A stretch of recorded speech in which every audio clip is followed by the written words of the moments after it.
They say when a city dies, it never goes peacefully in its sleep. Living on the streets of a dump like Pinnacle City, there's only two things to keep you going: a pack of cigarettes and the feeling that there's more to life than this. There was something rotten in that old hospital. Sure, I was following my instincts that night, but those instincts got my partner and all those people killed. With nothing but an insanity defense, they threw the book at me. Now I'm a private eye, barely scraping by on the wrong side of town, until a strange client knocked on my door. This case could uncover the truth and clear my name once and for all.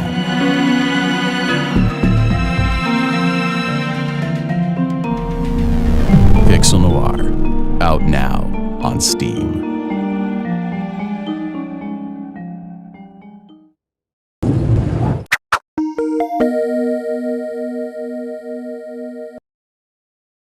Hello, welcome to the Phat Games podcast. We are at episode 1 of season 4, Blair.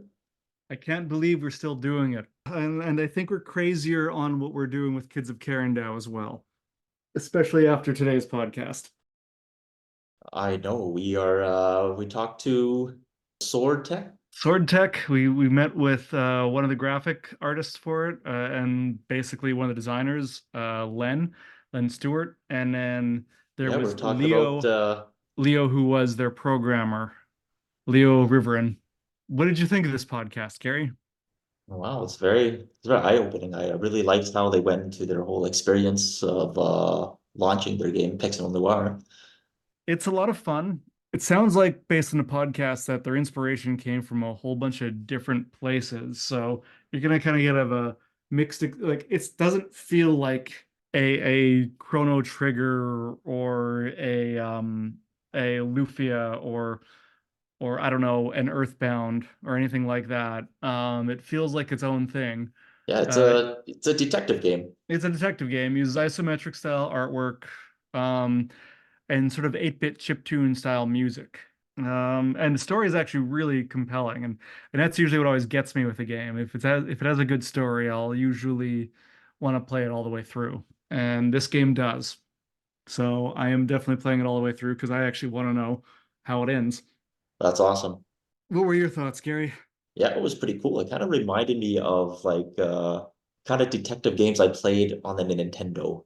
The specific one that comes to mind is called Deja Vu, where you're just trying to solve like a mystery and stuff. All right, interesting. And I've never played that game. I liked it. Well, that game was more of a, you see a single scene and there's like stuff on it, and then you just kind of like move your hand and you just point at stuff to do something with that object, I guess. Okay, so like a point and click adventure game. Exactly, yeah. Well, this is not Pixel Noir is not that, not point and click. It's not that, but it still has those detective elements, which I like. Right. Yeah. Shall we get to it? Let's get to it.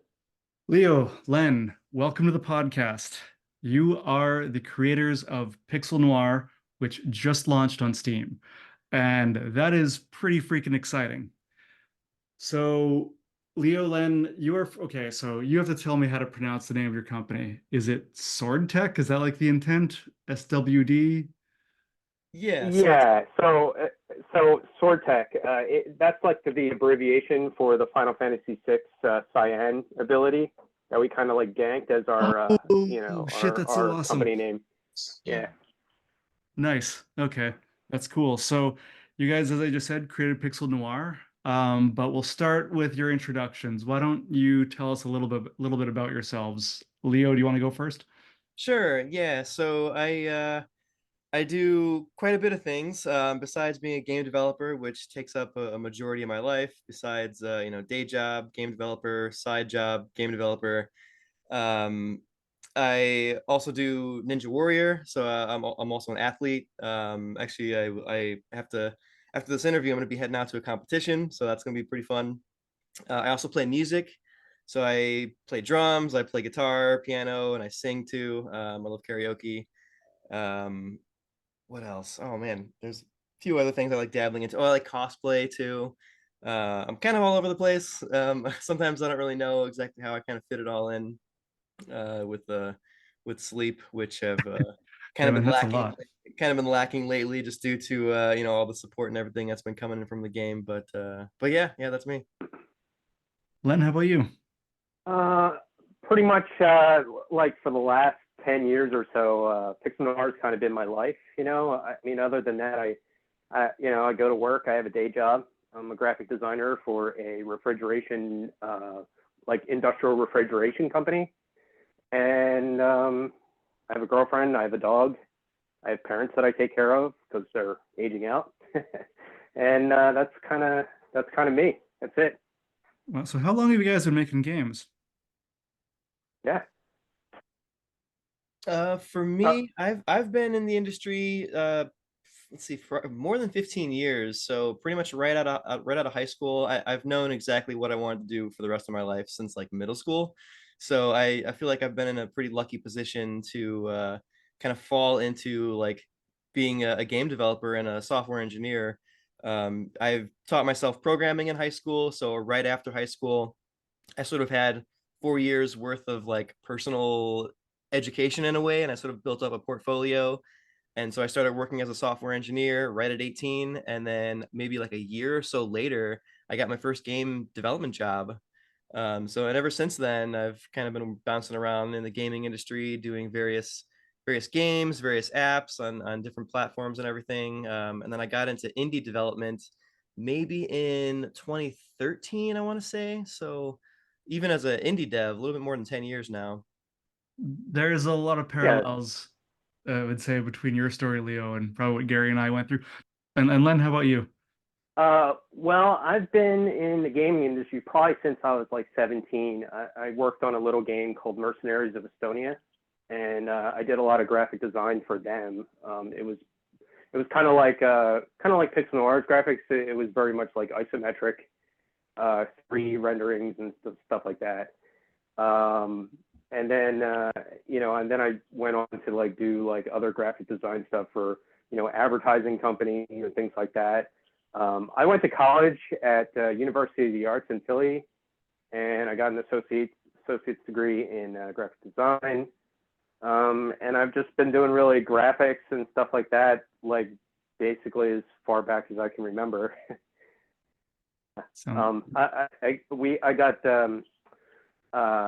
involved with SwdTech, me and my business partner Karendow, who also owns the company with me. We've been best friends since like we were in high school, and we used to play bands. We used to play in bands and jazz bands that played all around New Jersey, and then like probably about like 15 years ago, me and him kind of like started up the SwdTech and Pixel Noir venture. I mean, this all sounds really awesome, guys. It sounds very similar to what Gary and I have sort of gone through on our own journey, except I have no musical talent whatsoever. So all the power to the three of you, because that is an area that I just absolutely suck at. Well, I don't know about that, Blair. You've done okay for yourself back in the day. I don't know about that, Gary. You don't have to be nice. It's fine. All all right, so let's get into what this interview is about. Your new game, Pixel Noir, that just launched. Tell me about what that development cycle was like. I mean, 12 years is a really long time for a single project. And when I first met you guys at MagFest, and you told me that you were working on this game for 12 years, I kind of like saw a reflection of myself off you guys. Like, oh my God, it's gonna take me 12 years to finish my game, probably. And I got a little scared at first, to be honest. But anyway, let's get into that and talk about sort of the development cycle of Yeah. Pixel Noir. Basically, what happened was I met Karendow. Like me and Karendow like reconnected after a while about 15 years ago, and we met at like this at the end of like this house party thing that he played. He was playing in a band with, and him and I had this conversation about starting up a game, and I had a concept in my head. And he was like, "Oh man, that's so cool. I know a lot of music people in the gaming industry, so like maybe we could use that." And that's kind of how we like started like planning and stuff. And then like the next like 4 or so years, we were just trying to put together like a little team to kind of help like build this thing. So in 2015, that's when we started like to really get things going into, you know, because we put out a Kickstarter that failed in 2013 or 14.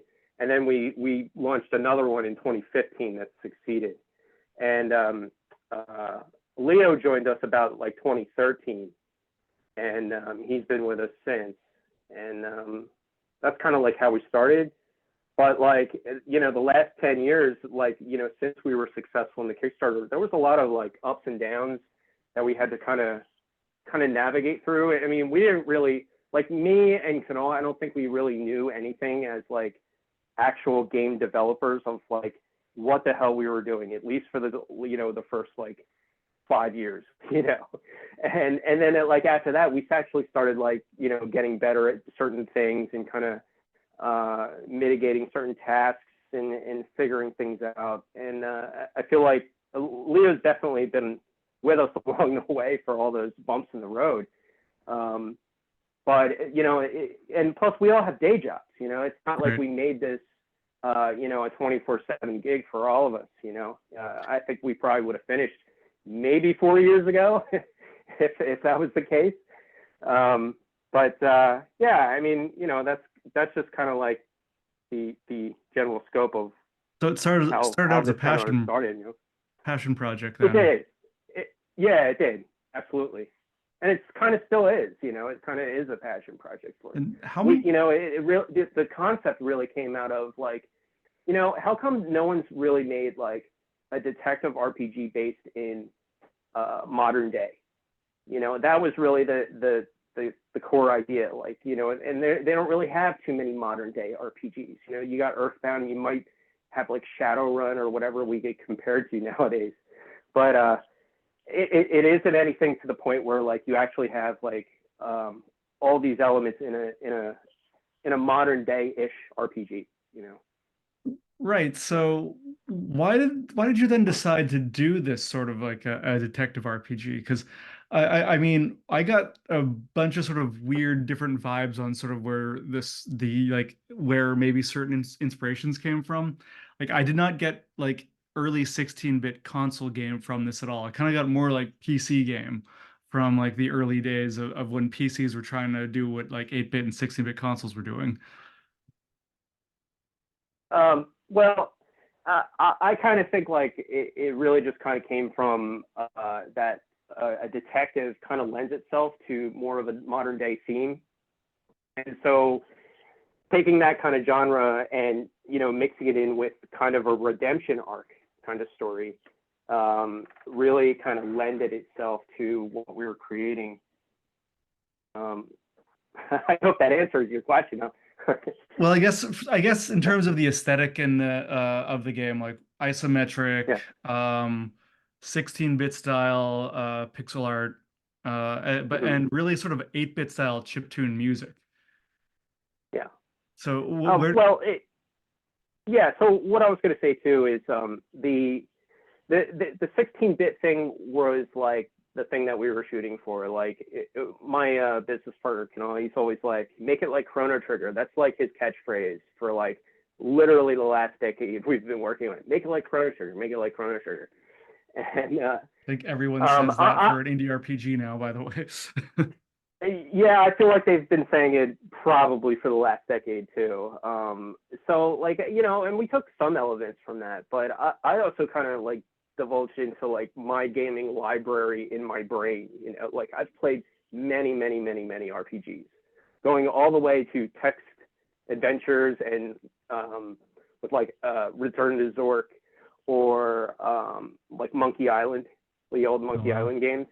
Yeah. So like I was always thinking about that, and there was just a lot of like weirder older elements that I really wanted to kind of throw into Pixel Noir, but really have it more about a lot of the stuff that I grew up with in the Super Nintendo era as well. So your ATB meter in combat, though, that's kind of more like Grandia. I think that's first game that kind of takes from particular one. Yeah. That kind of takes from just my experience with playing with PlayStation games. A lot of PlayStation games kind of use that, not just Grandia. I feel like other games use it. I just can't think of any titles off the top of my head right now. Our game does. Cool. Yeah. I mean, it's really nice. So what was the music and the sound inspiration from? Like, why did we choose to go with that sort of 8-bit chiptune style approach? Well, I mean, it kind of lended itself to more of the graphical style that we were kind of going with, you know. I know that Kanal is like, he was, and he probably still is, into chiptunes. He was actually in the middle of making a chiptune album, and then he was just like, you know what, let me just use all this music for Pixel Noir. So Nice. he did that, and now we have like a 60-track soundtrack. And I think the reason why is because we have overworld music as well as battle music kind of just as their own tracks, you know. And he really loved doing the 8-bit chip style with a lot of kind of orchestral stuff. You'll also notice like a lot of like synthy stuff behind a lot of the music too. So it wasn't just like the chiptune stuff that he was into, but he was really into composing, you know, and making like, you know, epic chiptune-ish things out of it, you know. That's pretty cool. Like 60s a lot. Oh yeah. Yeah, it's basically modern day what you'd see in a AAA title in terms of number of tracks. Yeah, and that's because every area in the game essentially has the world music, like the overworld music, coupled with the battle music. So every area, you know, they have their own unique world music, and then the battle music is kind of like a remix almost of the world music. Right, yeah. I noticed that actually as I've been playing through it. That's really freaking awesome. So some of the challenges you faced during this. Now you mentioned that in the first 5 years that you're working on it, you struggled a lot, sort of getting your processes figured out and basically figured out what it's like to make a game. So let's talk a little bit more about that. Um, how many hours a week would you say the team puts in, and how big is your team?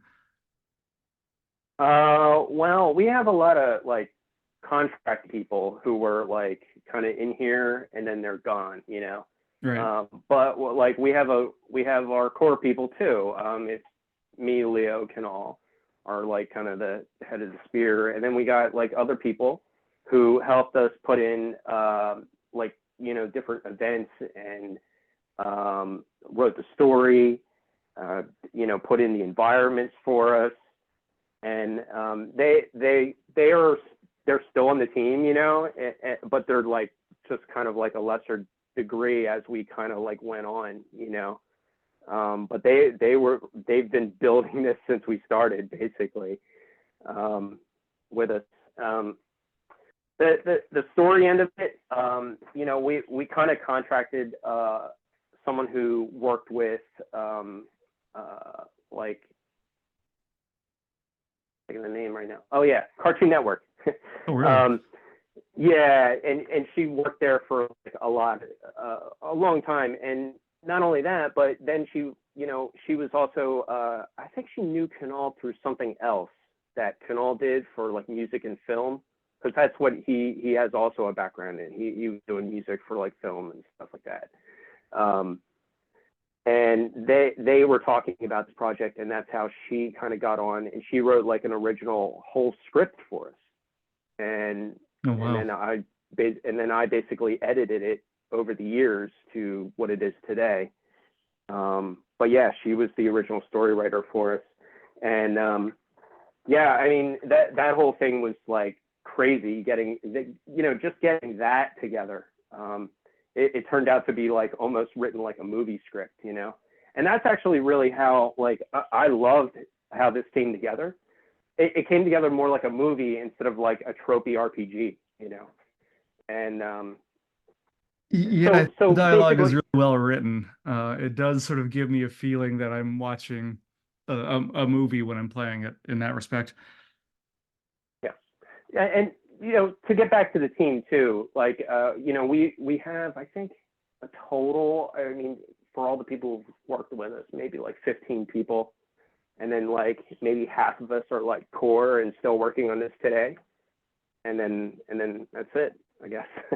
And did you fund it all with the Kickstarter money, or have you guys been throwing in your own? So when we first did our first Kickstarter, and we totally failed at it, we wanted like over 100,000 to create this whole project. Right. And we launched it at PAX East, I think back in 2013 or 14, and didn't do good. And then so what we did was we made another one the following year for, you know, only 60,000. And we got successfully funded.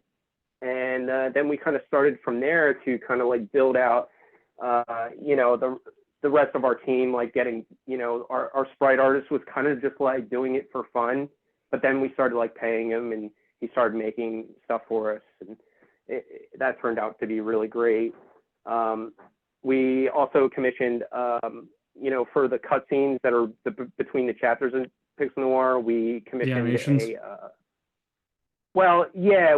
So we have two guys. We have a guy who kind of did the cartoon art, like the comic book stuff. But then we also had someone who would take that and kind of animate it, and that is the kind of culmination that kind of made the cutscenes between the chapters. You know, we also had, but we also got two guys who were students, and they did like a lot of the initial implementation of like the events in the game and the environments that I was creating. I created all the environments in the game, and then they would actually put it in and create the events that would go with Jen's, or you know, with the writer's story.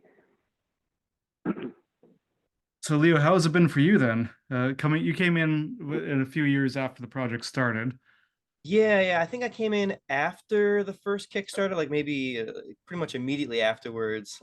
They actually had a previous programmer who I came into the project to sort of help out, and I was working on a different project that we also had Len help out with our game, so it was kind of like a swap type of thing. And my other game was being wrapped up, and Pixel Noir's original programmer kind of left the project, and then I sort of fell into like being the main and only programmer actually.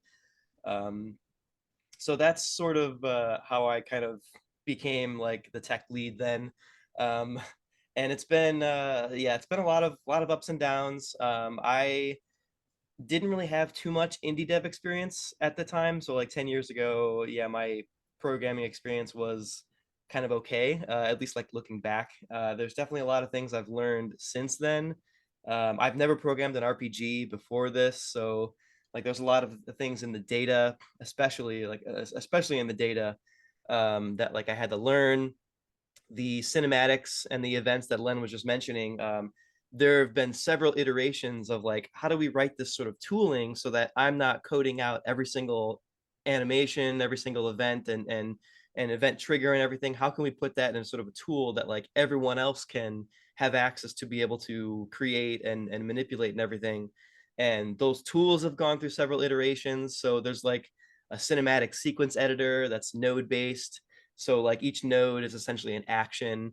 So there's like, you know, a dialogue action. There's a this character moves to this location action. There's a turning action. There's a playing sound action. So like literally every single thing that happens in a cinematic, I had to make an event for essentially, and then they would be able to take that tool and script out the entire cinematic. And same from a higher level, there's a story plot editor essentially, which sort of uses the same idea of like a node-based sort of editor, but on a higher level works on the changes that happen in the world. So like once this event triggers, what happens? Like all these NPCs, they now say something else.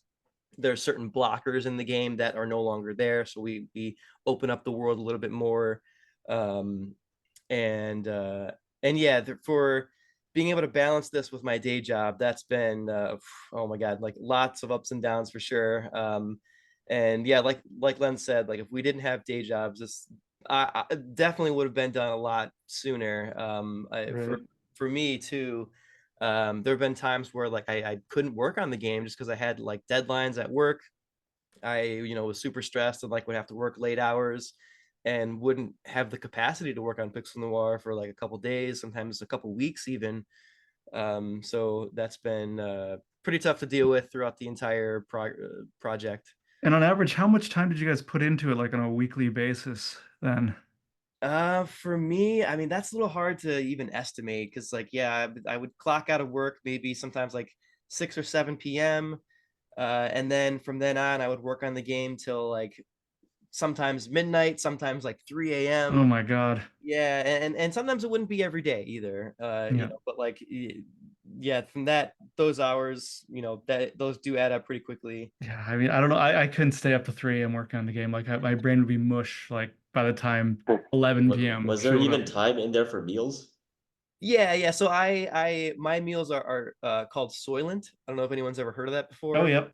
Yeah. So I've been living off of that for probably over 10 years, definitely, and I still live off of it now. I make my own recipe. I have the bottles now too. So like I was turned on to the idea because of how it's marketed. Essentially, is like if you live a busy life, like all you gotta do is mix up this thing, put it 1 cup in in a cup, mix it with water, and bam, you got a whole meal. So I was like, oh, cool. Like that's pretty much ideal for my life, and I've been living off of that since. Does it taste good? It does actually. The recipe that I make, I randomly stumbled upon both Soylent as well as the recipe that I make in general from the community page. There's like hundreds of recipes there, and the one that I make was it's tailored like there's tags that you can look for. So like there's like weight loss, there's vegan, there's protein, and like because like I said, like I'm an athlete, so like I've always kind of been in fitness my entire life, so I've always gone for like the high protein. Right. I'm vegan too, so I've that's one of my tags that I have on there. There's I think a couple other ones that I can't remember now, but I think mine tastes like cookies. And every time like I feel like, oh man, like I've been drinking this for so long, am I ever gonna get sick of it? And I have my next meal and I'm like, nah, this still tastes good. Are all your meals Soylent? Yeah. So I mean, sometimes I'll have like if I go out with friends, like I'll have like restaurant food and whatnot. Sometimes I'll have like at home. I don't really cook anymore. But like if I'm really feeling something, I'll have like a microwave meal or I'll have takeout.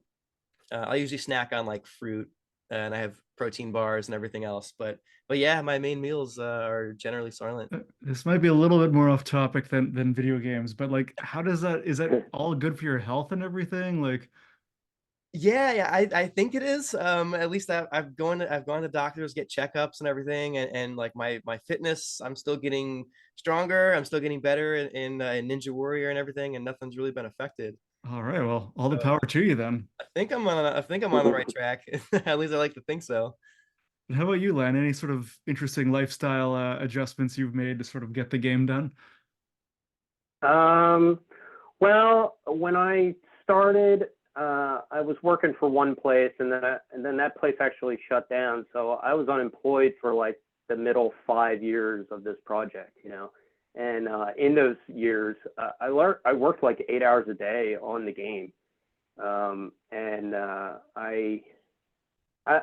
it took me about 3 years to create all the environments in the game. Plus, there was a lot of environments that we didn't use because I made every door accessible, of course, but we couldn't fill every place with content, so we had to like make a lot more locked doors. There's a lot of locked doors in that game, and if you wanted to fill every door, man, that's something. Yeah, I mean, we just kind of like ran out of ideas, and it just got like just too, it kind of like outgrew what I could make for it, basically.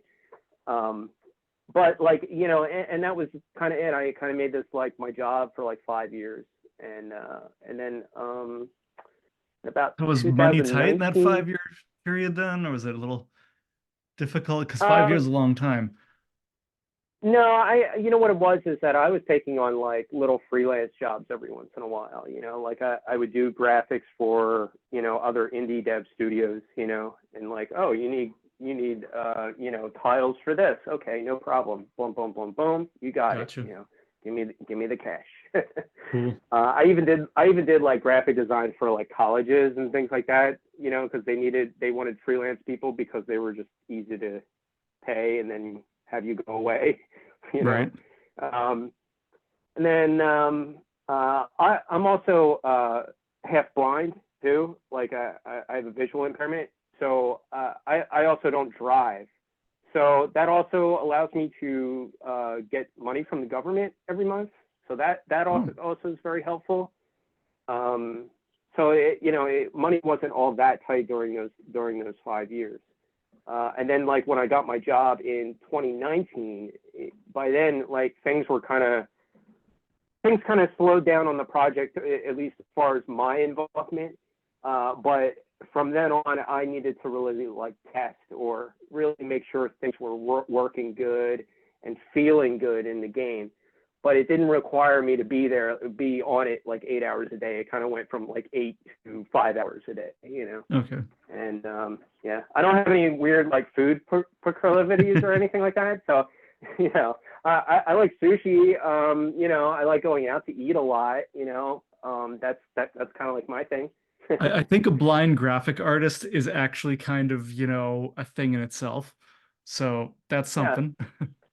Yeah, I've been called like blind swordsman, you know, because like I do all this weird shit that like, you know, not a blind guy can do. So, you know, it's kind of funny. It's That's pretty neat. awesome. Okay, so when I met you guys at MegFest, you told me a little bit about some of your publisher challenges. Can we talk about some of that now? Sure, yeah. All right. So how did that go? Well, since the end of the second Kickstarter, it was like a year or so after that, we met up with people from Badland Publishing. And they basically kind of, you know, they had a group of people who were really into the project and who helped Karendow really kind of get like a marketing thing together. But the thing is that the game wasn't finished, you know, like they were thinking like, oh, you know, you're going to get this out like next year or 2 years, right? And we were like, no, you know, we're still working on it. So like, just chill. And so they did, you know, and we showed iterations of the game with them at different cons, or they would like advertise our thing as like, you know, check out this new up and coming game. They're developing it right now. And they, you know, they would kind of like put us out like every once in a while out in the, you know, out on the internet, you know, and that's how like we've kind of like existed for as long as we have too, because people are like, yo, you know, like that game it's still being worked on, you know. So that, you know, they did help us in that regard. And that was at a time when the people in Badlands, they were like really dedicated people. They were creative people. It wasn't like a pro corporate thing like it was when we decided to kind of ditch them. And so what happened was they were like, you know, really interested, but then like all these people that we were working with, they kind of left. They all left, and we got like handed down to these people who were just like, you know, we just want the money from it and who cares about anything else, you know. But they also weren't like really helping us out anymore either. They weren't like, you know, giving Karendow any advice on any like marketing things. They weren't like setting up anything like, you know, to get anything ready for localization or whatever we wanted to do with that. They weren't doing a lot of stuff that we really wanted. So, you know, a couple years ago, we ended up dumping them and decided to just do this thing ourselves. Because we kind of already have a presence out there, you know what I mean? People already know that this game had already existed. So it didn't feel that bad, you know, it didn't feel, you know, I mean, there would have been like other things that we would have gotten from a publisher, like porting stuff, ESRB stuff, you know, dev kits, which we got from Badlands, but that didn't really go anywhere at the time because we were still developing, you know, I still had dev kits in my loft, you know, so, but, you know, and that's just really how that rolls. And not only that, but also Badlands was also getting like a bad reputation with other devs. Axiom Verge they were trying to like screw over the guy who put that together, and then there was Really? this big kerfuffle with the company and them, and I think Axiom Verge ended up going with get the name of the company, but they went with another company who they also put out like Crosscode and a bunch of other things. I forget the name of the company, but they were like another publisher that we really wanted to be with, and so we couldn't get their attention, unfortunately. But yeah, you know, and Badlands just kind of seemed like, you know, as time went on, just a worse and worse fit, and so we just decided to just do it on our own, you know. That's kind of how things roll. I you know, and I don't know if that's because like it took so long in development, or it's that, you know, their structure changed internally in their company. I don't know what happened. Yeah, it sounds like But it just something felt like changed they- while those people left. Yeah, and it just felt like there wasn't like a passion for our project anymore, like there used to be, and that for me was kind of like, you know, the ending point. Like, you know, not only are these guys like not responding back to our emails or anything, but they just don't care. They just don't care about the project like they used to. You know, it's like That's it's like too a bad. bad marriage, you know, Yeah. or a bad relationship, you know. So you also mentioned a MegFest that you were maybe looking at other publishers. Did anything worth that like come to fruition, or? Well, if it did, we would have been under a publisher before we launched. Fair But enough. you know, that didn't really happen, you know. But you know, there is still some interest. We do have like a company or two who have reached out to me and Canal about you know, there was one company, I'm not going to mention their name, but I will say that they wanted us to delay putting it on Steam so that they could help us get more wish listers and all that. But something personal for, you know, my partner Canal is that he's having twins in mid-March. So he was like, I don't know how like dedicated I'm going to be to getting this thing out there after a certain amount of time and working with a new publisher. So let's just put this thing out there, you know. And then the publisher that we were talking to wanted us to delay. They were kind of like, you know, well, you know what, you can put it out, and maybe we'll work with you in like porting it to consoles. So so there's still like an opportunity there, I think. Yeah, that's really just kind of like how it's been, like pretty much in the last like year, you know. With publishing support or publishers are challenging. Yeah. I probably, previous to Kids at Karendow, my old game was Burgle's Bounty. It was a puzzle game. I think I talked to like 20 different publishers. I got a little bit of reception, but overall, they just kind of, a lot of them were pretty flaky. So it was kind of hard to move that forward. But in hindsight, that game probably wasn't the right game anyway. But there was also other publishers who were kind of like, well, it's either 50-50 or nothing, you know. And it was like, geez. well, wait a second, dude. You know, like they were just like very much like, no, you know, you got to take this deal or take it or leave it kind of thing, you know. And it was, that's we didn't a like leave that it either, deal. you know. Yeah. So let's talk about the launch then. How did you guys do it? Like, you mentioned the publisher wanting to get you to be in a better place in terms of wish lists, but how were you looking at launch in terms of what you had on Steam? And did you launch on itch and GOG or GOG? We didn't launch on any of those except for Steam so far. Okay. The reason is because we already had a early access on Steam since June of 2019 when we were still under our publisher. And the early access was an idea of me, Canal, and the people that we were working with at the publisher. And we were kind of like, what can we do to build more hype about this game, even if it's still in development, you know? And I think that was our last like stab at trying to like get more eyeballs on the game, really, you know, without spending a lot of marketing dollars. Is early access any better than a demo though? Yeah, well, with the demo, it's usually free, right? Right. This early access was not free. We put it up for like half the price of what it is now. And you know, and then people were buying basically half the game.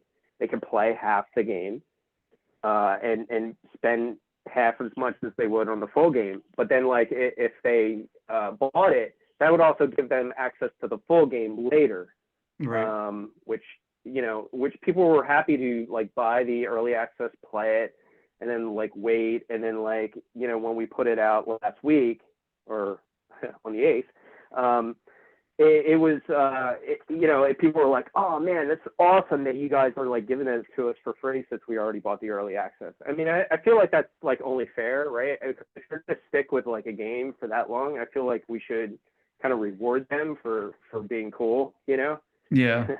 A lot of Yeah. a lot of players wouldn't go back and play the rest of the game once it was available because they would have moved on to something else too, which is Yeah, that's fortunate. probably true. But there was a lot of stuff that we did since the early access, so it almost feels like a brand new game. Right. So, how many wish lists did you have when you launched, if I may ask? Or how many early Uh, access sales did you have, if you're willing to share? I think we had around 700 early access sales. And then when we launched, we had around 11,000 wish listers. Probably a little less than 11,000. It's probably like Pretty good. 10,800 something. Yeah, but that was basically accumulating wish lists over Over the 12 years years. that we had. Well, no, not 12 years, because we only put up the early access in 2019. So it was really for the last 5 years. Okay. Yeah, that we've been accumulating wish listers. But yeah, and also we're you know, also in those 5 years, I had kind of I wanted to be more involved in like the Twitch community. I really thought that, you know, if I could befriend some streamers, maybe I can actually keep the hype alive for the game, you know. Right. And I did that too, and that turned out to be pretty cool, because like we were able to like, you know, get Twitch streamers to you know, either plug the game before it came out, or plug the early access, or at least wish list the game, you know. So we were slowly accumulating, wish listers through that, you know, over time. I mean, usually like Steam kind of recommends that you have 10,000 wish listers. Like that's Right. the least that you should have before you launch a game. And we literally, you know, got beyond that a week before we launched. We got some work to do, Gary. That's a lot of work. Yeah.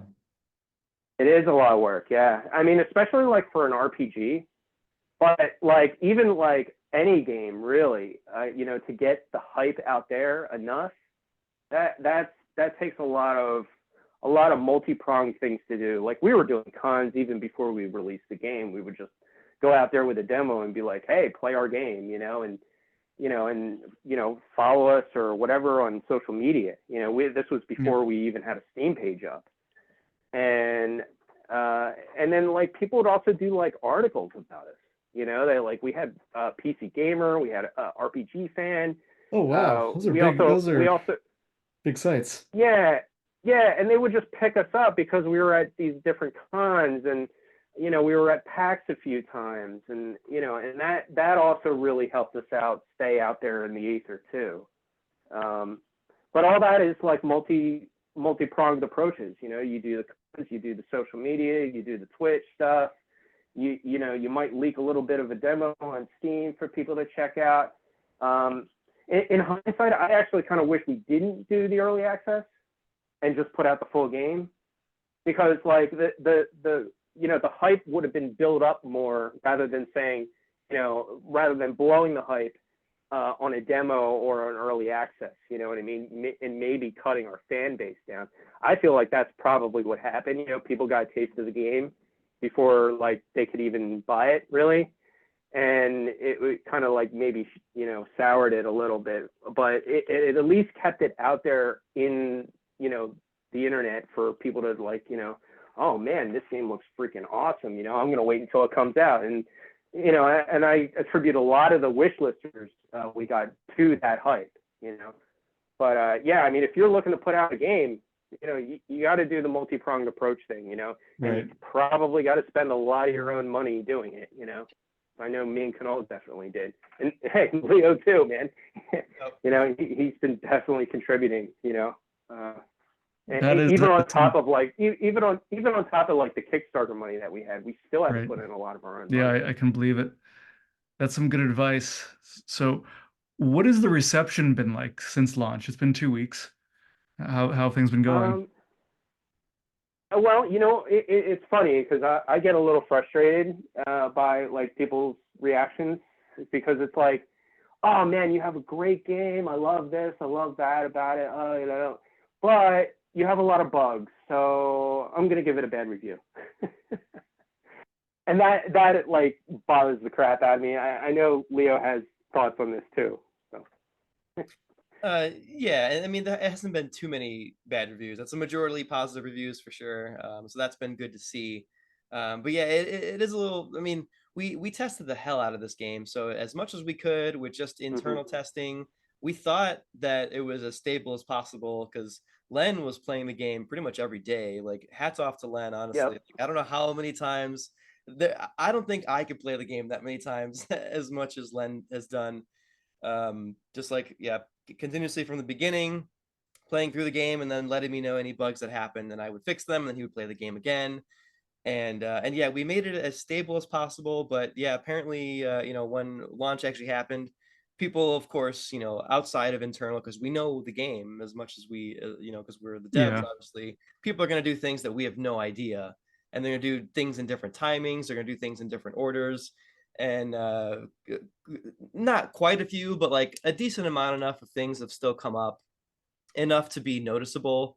And so, yeah, so most of the people have been okay with those things, and they'll still give a good review, and they've joined our Discord, and like they're fans now, and like it's been a great reception in terms of like people joining the Discord, people chatting pretty much every day, seeing that we're working on the game every day, talking with me and like hyping me up, giving me props of like, or like the emotional support that I need, because like I'm putting in late hours, like they'll be chatting with me pretty late throughout the night too. Oh wow. But yeah, there have been a couple negative reviews of like, oh, this thing doesn't work. This thing is like pretty buggy, and so the game is great, the music's great, I love the art style, but there's bugs in it, and so it's a negative review. And it's like, man, like we're indie devs, like we're working on this thing like on our side, and like these people don't know that either. So obviously, like they don't, they're so far removed. But like to Yeah. us, it's just like, come on, like we wish people saw that what we were doing. And so in our attempt to sort of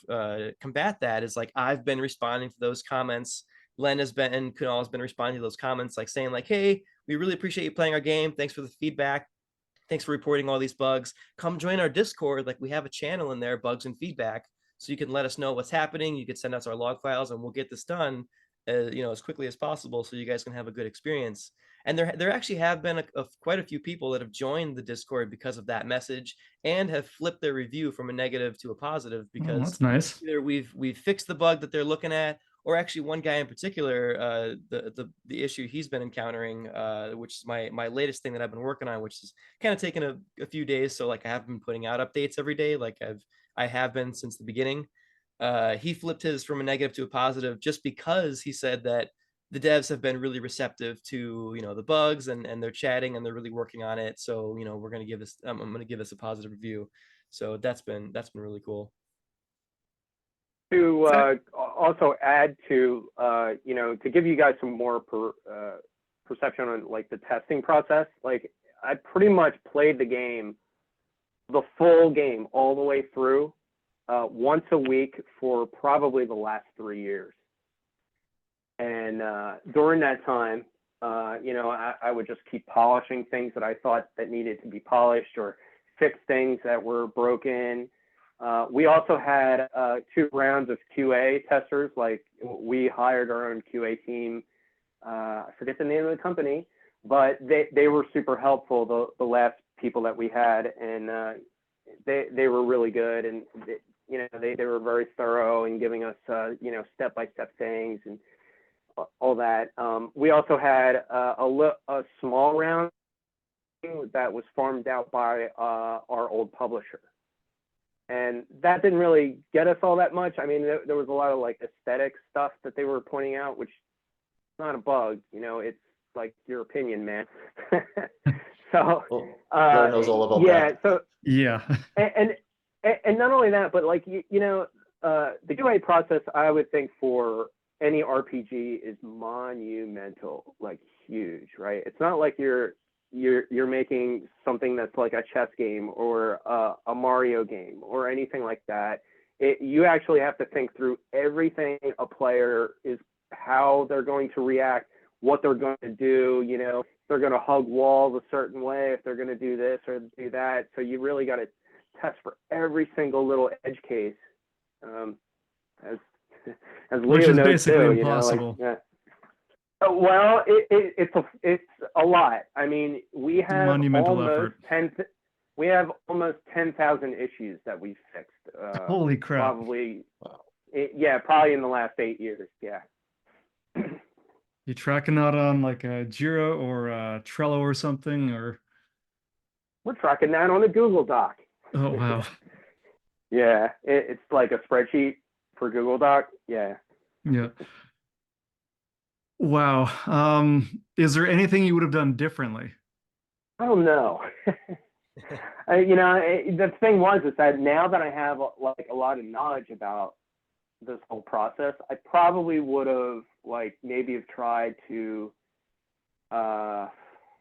not really do the early access like I had said earlier, and instead just like, you know, build up the hype as much as possible and then put out the full game, you know. That's probably one thing. Another thing that I'm kind of in on is crowdfunding. I mean, as good as that was and as much money as that brought us, it was like, but now we're like obligated to people who gave me their money, you know, and it's like. Did that bring a lot of so like audience and fans though What's that? too? Or did that bring a lot of people who ended up buying the game? Like what sort of audience did that bring? It sort of does, like, but like you when people give money to you for the game that you want to build, you are trading an obligation though for that money. Right. You know, you need to get the game out, obviously, but then there's other like gift tiers that they want, like, you know, we have to get like a couple hundred T-shirts made, you know, so money needs to go to that, or, you know, certain things that we need to fulfill to keep these people happy, and, you know, so they won't, you know, want a refund or anything. Yeah, right. It takes a lot of energy. It takes a lot of resources. There's a lot of different situations for different people, and especially over like a project that's lasted this long. I mean, people grow out of playing video games. I mean, it's been 10 years, right? So if somebody, you know, gave us $20 back in 2015 and they were 32, they're now 42, right? So they might have a family, they might have a big job, and they don't have time for video games anymore, you know? And then they might change their email address, so you got to kind of like stalk them to see if they're, you know, see what their new email address is, so you can send them a new code. There's a lot of that kind of stuff. There's also a lot of complaints. Like, also when we started, we wanted to do like Vita and 3DS, but, you know, 12 years ago, though. You know? Yeah, right. And we just can't do that now. So we had to be like, okay, well, instead of the Vita and instead of the Switch, we're doing, or instead of 3DS and the other one that I mentioned.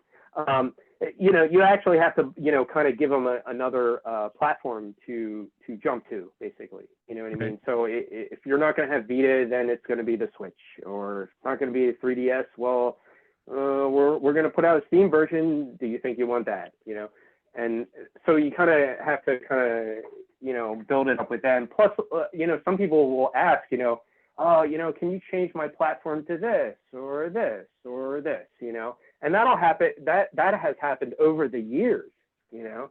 I mean, ever since we ended the Kickstarter, people were like, "Oh, can we change our platform?" I'm like, yeah. What do you want to change it to? You know, and that's happened a lot with people. We've also had people just like totally just slam us for just, not having the game out by the time that we said that we were going to have the game out, because we started the Kickstarter in 2015, and we were thinking we would be done with the game by 2017, 2018. No, that totally did not happen. And so, like, people get angry, people get impatient.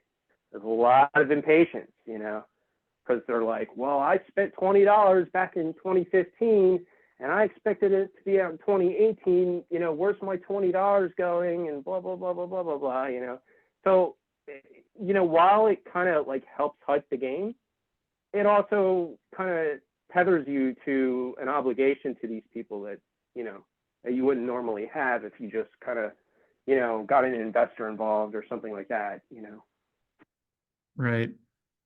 So are you guys still planning on doing console versions of this game eventually? Go ahead, Leo.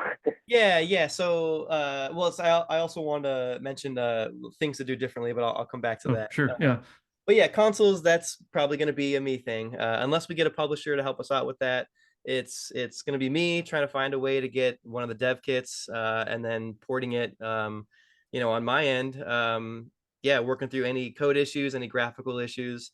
I released another game a few years ago now that's on Switch and Xbox and PlayStation, or at least it's coming on PlayStation soon. But yeah, there've been a couple of graphical issues and coding issues that like I now am slightly prepared for. So I kind of know a little bit what I'm doing. But yeah, that'll be kind of my own project that I'm gonna do after the game's like pretty stable and there aren't like too many, if any, bugs coming in. Yeah, so porting's definitely in the roadmap. But yeah, that'll come once everything is stable. But in terms of things to do differently, I also have like a lot of my own thoughts too. I mean, besides, of course, we all pretty much agree of like, yeah, early access was probably a bad idea. But from a technical aspect, there's a lot of things that like I did from the beginning of just like, what's the first thing that my first idea of an implementation? How do I get this system to work? Like, okay, now it's done. Move on to the next system. Like, I finished that, and then it's like, oh shit, like these two systems don't really work out all that well together. Now I have to figure that out. Okay, now I'm gonna do a third system. Like, oh shit, like now that doesn't work all together. And so there's probably a lot of design work that I would have done a lot differently. We would have scoped out a lot more of the features throughout the entire game rather than going through chapter by chapter and as new things come in, then going on and implementing the feature. And then, oh no, now we have to figure out like, how does that work with everything else? And there've been kind of a few things well, I mean, also because I came into the project a little later. So like Len and everyone else had the process of like, how do you do environments? How do you cut out all of the sprites and put them into the actual 3D world? There's probably a lot more work that I would have been wanting to be more involved in on the art side so that we can sort of tackle a particular problem together. And, there's a lot of situations where like the art had a particular way of doing things, but now with getting it to work in code, like now I have to jump through some extra hoops to get it to work. And so, yeah, probably from the beginning, if we would have designed it all out and kind of worked a little bit better together to get it actually fleshed out properly and like all the tooling properly, so we wouldn't have to do so many things by hand. There's I think so that's many really things. hard though, to sort of, when you're especially with a 12-year project, Yeah. to know everything that's going to happen. And you always have to sort of rationalize, should I build a tool for this? Is it the time the time that I have to sink into building that tool going to actually save me enough time for maybe doing it just the way I've been doing it already? It's a lot of things you have to consider with that. But if you actually are getting help though, then the tools are definitely useful. Yeah, that is a good point. I mean, and maybe all this is hindsight only. And like maybe it took those iterations to figure out where we needed to end up. I would probably attribute that to like the cinematic sequence editor and the story plot editor. I don't think I would have gotten there the first iteration, even if I would have thought of, designed it out completely. I don't think there's any way I would have, because the systems that they are now are extremely robust, and it took some of those issues and design issues to figure out. So yeah, that's probably right. Also, it's probably a little bit of a balance of like trial and error, but also like still at least trying to get things to figure out how they work together from the beginning. You know, one of the big things that I think that Leo has made was the cinematic sequence editor, because it actually opened it up to the rest of the team to be able to edit things, where instead of just him coding the world and us giving him feedback, you know, it allowed us to kind of get in there and also tinker with it and make it good, you know, and fix things and fix bugs and, you know, get Leo to fix things or add features that we needed, or, you know what I mean? It kind of allowed us to also be programmers in a way, you know, or also be implementing, because I'm not a programmer at all. I actually didn't know anything about Unity, nothing. But then, you know, as our team started getting used to using the cinematic sequence editor, I was like, you know what, I should give this a turn too, you know? And once I got involved, then it kind of was like, this is awesome, you know, like we can pretty much like do whatever we want here, as long as the code works and isn't buggy, you know? Yeah. Right. Yeah. And it's actually like, this is something I'm like super proud of, because it's so robust and there's like so many different ways to do things. Len and the other implementation guys, sometimes they'll do something that like I had no intention for, and they'll show me and I'm like, oh my God, like that's a really cool way to like organize these nodes and put them in a certain order to make this interesting effect that I didn't even intend on it doing. And they'll like come up with their own ways of doing things. And it's like, oh my God, that's awesome. Nice. So guys, I want to actually just do a quick time check here. We are at the hour mark. I don't know if you guys want to keep going a little bit longer. If that's okay, we can. Otherwise, we can wrap it up here. If you guys got any questions, I'm good, but go ahead, Leo. Well, the only thing that I want to say is this has been like hearing your experience has been pretty incredible, and it's been a little bit of an eye opener for me. I think as I'm working on Kids of Karendow, hearing your story, I think there's a little bit of a sense of dread, sort of with me realizing some of the stuff that I'm going to have to take care of to get this game to a place where it needs to be. It's always good hearing experience from other developers. Yeah, because it's a lot of dread on you, Blair. You've been feeling it throughout the whole. You know what? Let me also say this. Let me also say this too, guys. Is that I think if I would have known from the beginning of the conversations that I was having with Kunal at the time, I would not have made an RPG as my first game. It would have been my second game or my third game with them. You know what I mean? Because starting in an RPG as like a know nothing dev, the work and the scale is so monumental. Like you have no idea, you know, what you're getting into. And then like a couple years in, you're like, wow, wait a second. Yeah, this is going to be gigantic. We did know we were getting ourselves into, but I think there was a little bit of a cognitive dissonance and sort of and denial as well. As are most heavy endeavors, I guess, right? Yeah. It's been a hell of a ride so far, Blair. It has been. I would love to have you guys back on in a few months when things calm down with the sort of the post-release bug fixes and stuff, and as you start to work on the porting, I would love to have you guys back if you're interested, because this has been great. This conversation has been just really great listening to and hearing your experience. Absolutely. Yeah, this has been fun. Yeah, I would love to come back on. All right. Well, Leo, enjoy your Ninja Warrior stuff this afternoon. Thank you. Appreciate it. And Len, thanks for joining, and both of you, thanks for joining. Thank you very much. We'll talk to you guys soon. Absolutely. Cool. Thanks, guys. Thank you. Thanks. Thank you.